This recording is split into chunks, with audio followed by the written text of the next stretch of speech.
Hi hello. അപ്പോൾ ഇന്നെന്താ വിശേഷമൊന്നുമല്ലേ? ഇന്ന് നമ്മുടെ റീസെൻ്റായിട്ട് ഹിറ്റായിക്കൊണ്ടിരിക്കുന്ന ലോക മൂവിയുടെ വിശേഷങ്ങളാണ്. അതിൽ നീലിയുടെ ശക്തി. ഇതിൽ നമുക്ക് നീലിക്ക് തൻ്റെ പവേഴ്സ് കിട്ടുന്നത് ഗുഹയിലെ വവ്വാലുകളുടെ ആക്രമണത്തിൽ നിന്നാണ് എന്ന് ആ ചിത്രത്തിൽ നിന്ന് തന്നെ നമുക്ക് കണ്ടാൽ അറിയാൻ പറ്റും. എല്ലാവരും ആ ഒരു മൂവി കണ്ടതല്ലേ? വളരെ അടിപൊളിയായിട്ടുള്ളൊരു മൂവിയായിരുന്നു അത്. അപ്പോൾ ഞാൻ പറഞ്ഞു വന്നത്, ഈ ഒരു മൂവിയിൽ ആ ഗുഹയിലുള്ള തലയില്ലാത്ത പ്രതിമ ഇഷ്ടാറിൻ്റെ ആകാനാണ് സാധ്യത. അപ്പോൾ ആരാ ഇഷ്ടാർ എന്നല്ലേ? ഇഷ്ടാർ എന്നത് സുമേരിയൻ ദൈവസങ്കല്പമായ ഇന്നായുടെ മറ്റൊരു പേരാണ്. ഈ തലപ്പോയ ഈ പ്രതിമ ശ്രദ്ധിച്ചാൽ അറിയാൻ പറ്റും, അതിലൊരിക്കലും ആ സമയത്ത് ഭൂമിയിലുണ്ടായിരുന്ന ഒരു സ്ത്രീയുടെ വസ്ത്രധാരണ രീതി അല്ല. അതായത് ഭൂമിയിലേക്ക് വന്ന ഏതെങ്കിലും ഒരു ഏലിയൻ ആവാനുള്ള സാധ്യതയാണ് ഏറെ കാണുന്നത്. ആ സാധ്യത പറയാൻ കാരണം സെക്കറിയാസ് സ്റ്റെച്ചിൻ തൻ്റെ 12th പ്ലാനറ്റ് എന്നൊരു പുസ്തകമുണ്ട്. അതിൽ പറയുന്നത് ഈ ഇഷ്ടാർ അടക്കമുള്ള അനുയായികൾ മറ്റൊരു ഗ്രഹത്തിൽ നിന്നും വന്ന ഏലിയനുകളെയാണെന്നും എന്ന് മൃഗങ്ങളെ പോലെ ജീവിച്ചിരുന്ന മനുഷ്യരായ അവരാണ് ഇന്നീ കാണുന്ന മനുഷ്യർ, അതായത് അപ്ഡേറ്റഡ് ആയിട്ടുള്ള മനുഷ്യരെന്ന് അവർ പറയുന്നുണ്ട്. അങ്ങനെ മനുഷ്യരാക്കിയത് അവരുമായുള്ള ഒരു സമ്പർക്കം മൂലമായിട്ടാണ്. ഈ സംഭവം ന്യൂട്ടോ സയൻസിൽ ആണെങ്കിലും ലോകയുടെ യൂണിവേഴ്സിൽ ഇതിൽ പ്രാധാന്യമുണ്ട്. ഇഷ്ടാർ നീതിയുടെയും നന്മയുടെയും ദേവതയാണ്. മാത്രവുമല്ല നല്ലൊരു യോദ്ധാവുമാണ്. നീലിയുടെ കഥാപാത്ര ഗുണങ്ങളിലും ഇഷ്ടാറിൻ്റെ ഷാഡോ നല്ല പോലെ ഉണ്ട്. അങ്ങനെയാണെങ്കിൽ കേവലം വവ്വാലുകളുടെ ആക്രമണമാവില്ല, അവയോടുള്ള പ്രതിരോധത്തിൽ നിന്നാവും നീലിയുടെ പവർ ഉടലെടുത്തിരിക്കുക. അങ്ങനെയാവാനാണ് സാധ്യത.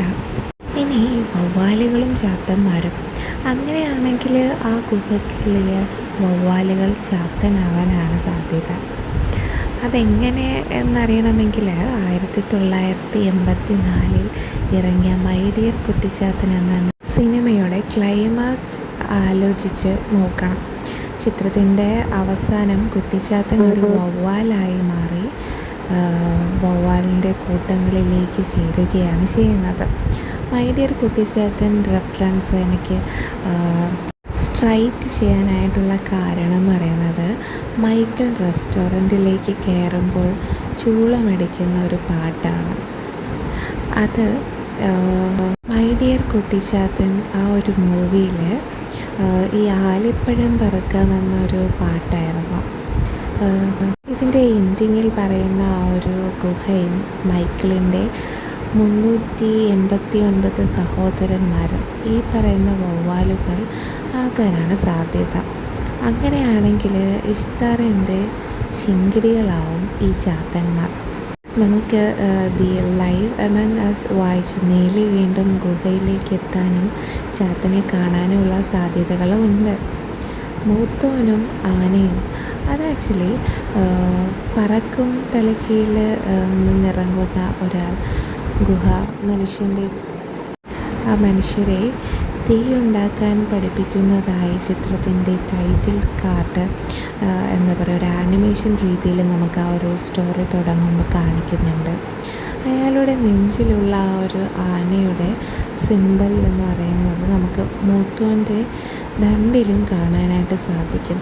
അതായത് ഞാൻ ആദ്യം പറഞ്ഞതുപോലെ ഇഷ്താറിൻ്റെ ഒപ്പം ഭൂമിയിലേക്ക് വന്ന മറ്റൊരു ഏലിയൻ ആണ് മൂത്തോനും. അയാളും ചിഹ്നം ആന.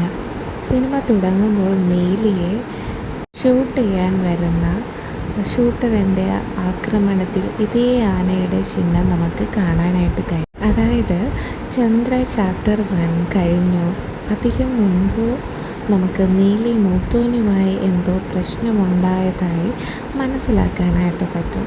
അതാണ് ആ സമയത്ത് നിശാന്ത്ര സാഗറിൻ്റെ കഥാപാത്രം ചന്ദ്രയോട് പറയുന്നുണ്ട്, നീ ഇപ്പോഴും മൂത്തോന് മകൾ തന്നെയാണ് എന്ന് പറയുന്നതിൻ്റെ ആ ഒരു പ്രസക്തി. മാത്രമല്ല ആ സംഘർഷം നടക്കുന്നത് മൈക്കിളിൻ്റെ ഹെൽത്ത് സെൻറ്ററിൽ തന്നെയാണ്.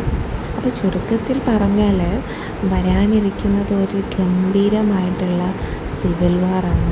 സോ ഫസ്റ്റ് മൂവി തന്നെ ഭയങ്കര ത്രില്ലടിച്ച് ഒരു അടിപൊളി മൂവിയായിട്ട് മാറിയിട്ട് എല്ലാവരും ഭയങ്കര വെയിറ്റിങ്ങിലായിരിക്കും അല്ലേ. അതുപോലെ കട്ട വെയിറ്റിങ്ങിലാണ് ഞാനും. അപ്പോൾ പുതിയ വിശേഷങ്ങളുമായിട്ട് നമുക്ക് നെക്സ്റ്റ് വീഡിയോയിൽ കാണാം. Bye bye.